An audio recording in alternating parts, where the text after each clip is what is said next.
एक नए वीडियो पे। और आज हम लोग देखने वाले हैं बिहार बोर्ड क्लास 12 के लिए केमिस्ट्री का बहुत इंपॉर्टेंट सब्जेक्टिव क्वेश्चन। और ये जितने भी सब्जेक्टिव क्वेश्चन मैं आप लोग को कराने वाला हूँ ये बहुत ज़्यादा इंपॉर्टेंट होने वाला है और आपके एग्ज़ाम में यहाँ से बहुत मदद मिलने वाली है। अगर आप भी चाहते हैं कि आपके एग्ज़ाम में बहुत ही बेहतरीन हो और आप एग्ज़ाम में बहुत ही बेहतर रिजल्ट लाएं तो बस पूरे वीडियो में बने रहिए। आप एग्ज़ाम में उतना बेहतर करने वाले हैं जितना खुद से वादा नहीं करते हैं। देखिए आपको टारगेट लेके चलना है कि इस बार 70 में 70 लाना है, चाहे ऑब्जेक्टिव में सही करना पड़े चाहे सब्जेक्टिव में। देखिए 35 सब्जेक्टिव और 35 में थ्योरी लाना है। देखिए 35 के 35 सब्जेक्टिव भी सही करना है और 35 में 35 सब्जेक्टिव भी सही करना है। तो अभी मेरे चैनल को सब्सक्राइब कर लीजिए और प्रतिदिन जितने भी वीडियो अपलोड किए जा रहे हैं उसको प्रतिदिन वॉच करिए। आप निश्चित बहुत ही बेहतरीन करने वाले हैं। तो चलिए वीडियो को स्टार्ट करते हैं और एक एक क्वेश्चन हम लोग समझते हुए चलते हैं। तो आपको देखिए क्या है, विद्युत रासायनिक तुल्यांक क्या है याद रखना है। तो किसी विद्युत अवघट्ट में किसी 1 एम्पीयर विद्युत धारा या कूलाम आवेश 1 सेकेंड के लिए प्रवाहित किया जाता है तो इलेक्ट्रोड पर मुक्त पदार्थ की मात्रा को क्या कहते हैं? रासायनिक तुल्यांक के नाम से हम लोग जानते हैं। देखिए फिर से मैं बता देता हूं, रासायनिक तुल्यांक क्या होता है? किसी विद्युत अवघट्ट में 1 एम्पीयर विद्युत धारा या क्या कूलाम आवेश 1 सेकेंड के लिए क्या किया जाता है? प्रवाहित किया जाता है। मान लीजिए कि कोई 1 एम्पीयर की धारा है, ठीक है, और ये विद्युत अवघट्ट में क्या की जा रही है? प्रवाहित किया जा रहा है। तो प्रवाहित करेंगे तो इसमें जो भी इलेक्ट्रॉन रखा होगा तो इलेक्ट्रॉन पर जितने भी क्या होगा पदार्थ की मात्रा उत्पन्न होगी। इलेक्ट्रॉन पर मुक्त होने वाले पदार्थ की मात्रा, देखिए मैंने 1 एम्पीयर की धारा लिया और इसको प्रवाहित किया किस में? विद्युत अवघट्ट में। तो ये जो इलेक्ट्रोड लगाया गया है तो इस पर पदार्थ की मात्रा जितने भी उत्पन्न होगी उसी को हम लोग रासायनिक तुल्यांक के नाम से क्या करते हैं? जानते हैं, जो कि ध्यान रखिएगा। और ये बहुत इंपॉर्टेंट है और एग्जाम में ये भर भर के आता है क्वेश्चन, इसलिए ध्यान रख लीजिएगा और ये क्वेश्चन इंपॉर्टेंट है भी। अगला क्वेश्चन है कि सेल स्थिरांक को परिभाषित करें। किसी सेल के 2 समानांतर इलेक्ट्रॉनों के बीच की दूरी और इलेक्ट्रोडों के अनुप्रस्थ काट के क्षेत्रफल के अनुपात को हम लोग क्या कहते हैं? सेल स्थिरांक के नाम से जानते हैं। तो आपको याद रख लेना है सेल स्थिरांक क्या है। तो किसी सेल के 2 समानांतर इलेक्ट्रॉन के बीच की दूरी अथवा इलेक्ट्रोड के अनुप्रस्थ काट के क्षेत्रफल के अनुपात को हम लोग क्या कहते हैं? सेल स्थिरांक। क्या मतलब हुआ इसका? मतलब समझिए क्या है कि 2 समानांतर क्या है? इलेक्ट्रॉन है और क्या, और उनके बीच की दूरी और इलेक्ट्रोड के अनुप्रस्थ के छात के क्षेत्रफल को हम लोग क्या कहते हैं? सेल स्थिरांक कहते हैं। ये आपको ध्यान रख लेना है। अगला तीसरा क्वेश्चन क्या दे रखा है, देखिए समझिए। तीसरा क्वेश्चन दे रखा है कि शून्य कोटि अभिक्रिया क्या है? वैसा रासायनिक अभिक्रिया जिसमें, और यहाँ पे अभिकारक डाल लीजिए, अभिकारक की सांद्रता का घात शून्य के बराबर होता है उसे क्या कहते हैं? शून्य कोटि अभिक्रिया। जैसे मैं मान लीजिए कि मैंने ऐसे रिएक्शन लिखा और यहाँ पे ए है और इसकी घात कितना दे रखा है? 0। अगर इसका घात 0 होगा तो शून्य कोटि अभिक्रिया कहेंगे। लेकिन वही अगर इसका घात कितना दे दे तो इसका घात 1 दे दे तो प्रथम कोटि अभिक्रिया हो जाएगा, और वही घात 2 दे दे तो द्वितीय कोटि अभिक्रिया हो जाएगा। शून्य में फिर से बता रहा हूँ, यहाँ पे अगर इसकी घात 0 हो जाएगा तो उसको बोलेंगे शून्य कोटि अभिक्रिया। अगर यहाँ पे घात क्या हो जाए?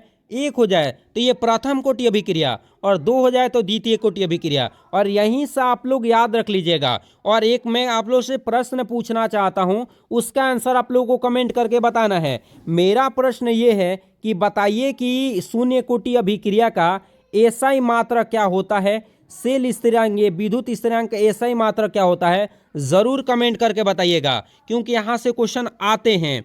अगला देखिए क्या दे रखा है कि वैद्युत कण संचरण क्या है? तो कोलाइडी कण विद्युत आवेशित होता है और विद्युत क्षेत्र में यह कण विपरीत आवेश और इलेक्ट्रोडों की ओर गमन करता है, और विद्युत क्षेत्र के प्रभाव से कोलाइडी कणों का विपरीत आवेश वाले इलेक्ट्रोड की ओर अभिगमन करता है। इसीलिए हम लोग क्या कहते हैं? इसे विद्युत कण संचलन। यहाँ पे संचरण डाल लीजिएगा, संचरण के नाम से क्या करते हैं? जानते हैं। अगला क्वेश्चन देखिए क्या दे रखा है कि कोलाइडी टिंडल प्रभाव क्या है? इसका अध्ययन सर्वप्रथम किसने किया था? तो फैराडे ने किया था। इसका विस्तार पूर्वक टिंडल ने कहा। और देखिए कोलाइडी विलयन द्वारा जब प्रकाश के प्रकीर्णन टिंडल प्रभाव कहलाता है। देखिए जब भी क्या किया जाता है, जब कोलाइडी विलयन से प्रकाश की किरण को भेजा जाता है तो कोलाइडी कण प्रकाश के किरण को क्या कर देते हैं?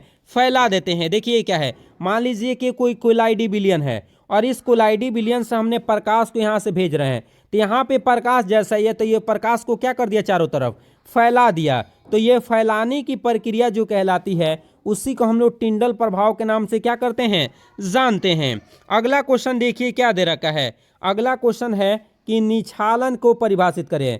यह अयस्क की सांद्रता करने की एक रासायनिक विधि है। यह सामान्यतः निछालन के द्वारा वैसे वैसे सांद्रता किया जाता है। देखिए सांद्रता, यह अयस्कों को सांद्रित करने की क्या है, विधि है। यह निछालन के द्वारा वैसे वैसे अयस्कों का सांद्रण किया जाता है जो किसी उपयुक्त विलायक में क्या हो जाएगा, विलय हो जाएगा। मान लीजिए कि ये कोई क्या है, बर्तन है और इसमें विलायक भी और विलय भी है, तो इसमें से निकालने के लिए क्या चीज, निछालन का क्या किया जाता है, प्रयोग किया जाता है कि शुद्धिकरण क्या कर दिया जाए। अगला क्या है कि क्षारण का भंजन को परिभाषित करें। तो देखिए अयस्कों को वायु के उपस्थिति में उसके यहाँ पे क्वथनांक डालिए, क्वथनांक से कम तापमान पर गर्म करने पर भंजन कहलाता है। इस प्रक्रिया में अयस्क में उपस्थित अधातु अशुद्धियां बॉक्साइड के रूप में बाहर निकल जाती है तथा धातु सल्फाइड परिवर्तन धातु का ऑक्साइड में मिल जाता है, याद रखेंगे। अगला क्वेश्चन देखिए क्या दे रखा है कि निस्तापन को समझाइए। तो देखिए अयस्कों को वायु की अनुपस्थिति में उसके क्वथनांक से कम ताप पर गर्म किया जाता है, तो जिससे इसमें किस धातु को, तो याद रखेगा कि धातु के कार्बोनेट का परिवर्तन धातु का ऑक्साइड के रूप में हो जाता है, जिसको हम लोग किसके नाम से जानते हैं, उसको हम लोग निस्तापन के नाम से जानते हैं, जो कि बहुत इंपॉर्टेंट है। अगला क्वेश्चन देखिए क्या है, प्रगलन को परिभाषित करें। तो भार्जित और निस्तापित अयस्कों को उपापचय की उपस्थिति में धातु में परिवर्तन किया जाता है। ऐसी प्रक्रिया को हम लोग क्या कहते हैं, प्रगलन के नाम से जानते हैं। अगला क्वेश्चन देखिए क्या दे रखा है कि एल्युमिनियम के निष्कर्षण में एल्यूमिना के साथ क्रायोलाइट को क्यों मिलाया जाता है। तो देखिए एल्युमिनियम का द्रव्यमान उच्च और इसकी विद्युत चालकता कैसी होती है, निम्न होती है। जब भी एल्युमिनियम होता है इसका द्रव्यमान कैसा होता है, तो द्रव्यमान उच्च होता है, लेकिन इसकी विद्युत चालकता कैसी होती है, निम्न होती है। और क्रायोलाइट को मिला देने से एल्युमिनियम का द्रव्यमान कैसा हो जाएगा, कम हो जाएगा और इसकी चालकता अधिक हो जाएगी। यही कारण है कि एल्युमिनियम के निष्कर्षण में एल्यूमिना क्या किया जाता है, एल्युमिनियम के निष्कर्षण के साथ क्रायोलाइट मिलाया जाता है। फिर से मैं बोल देता हूँ, देखिए एल्युमिनियम का जो द्रव्यमान होता है ना कैसा होता है, उच्च होता है और इसकी विद्युत चालकता कैसी होती है, निम्न होती है। तो देखिए इसके द्रव्यमान को कम करने के लिए और इसकी चालकता को बढ़ाने के लिए क्या मिलाया जाता है, क्रायोलाइट मिलाया जाता है और आसानी से एल्युमिनियम का निष्कर्षण हो जाता है। इसीलिए क्या किया जाता है, क्रायोलाइट को मिलाया जाता है, जो कि बहुत ज़्यादा इंपॉर्टेंट है, बहुत ज़्यादा इंपॉर्टेंट। अगले क्वेश्चन देख लेते हैं क्या दे रखा है। अगला क्वेश्चन है कि आयनन विभव क्या, आयनन ऊर्जा क्या है। किसी तत्व की एक विलगित गैसीय परमाणु के चाह्यतम कक्षा से एक इलेक्ट्रॉन को पूर्ण बाहर निकालने के लिए जितनी ऊर्जा की आवश्यकता होती है उससे हम लोग क्या कहते हैं, आयनन विभव कहते हैं। मान लीजिए कि कोई क्या है, यहाँ पे मान लीजिए कोई विलगित निकाय है और यहाँ पे कोई इलेक्ट्रॉन इसको निकालना है, तो निकालने के लिए बाहर जितनी भी ऊर्जा खर्च होगा इसी को हम लोग क्या कहते हैं, आयनन विभव या आयनन ऊर्जा कहते हैं। क्वेश्चन देख लेते हैं क्या दे रखा है कि लोहे के निष्कर्षण में हेमेटाइट का चूना पत्थर क्यों मिलाया जाता है। तो चूना पत्थर हेमेटाइटस में उपस्थित अशुद्धियों को SiO और कैल्शियम सिलिटेट में क्या कर देता है, बदल देता है, जिससे धातुमल कैल्शियम सिलिटेट के पिछले हुए लोहे में तैरने लगता है, जिससे लोहे को ऑक्सीजन द्वारा पूरा ऑक्सीकरण होने से क्या कर देता है, बचा लेता है। यही से लोहे के निष्कर्षण में हेमेटाइट में चूना पत्थर को क्या किया जाता है, मिलाया जाता है। अगला क्वेश्चन देखिए क्या दे रखा है कि O2 का क्वथनांक O+ से अधिक होता है, क्यों। तो देखिए O2 का क्वथनांक जो होता है O2+ की अपेक्षा अधिक इसलिए होता है, यही कारण है कि क्या होता है, O2 से अधिक होता है। अगला क्वेश्चन देखिए क्या दे रखा है। अगला क्वेश्चन भी बहुत इंपॉर्टेंट है कि सल्फर किस अवस्था में प्रतिचुंबकीय गुण दर्शाता है।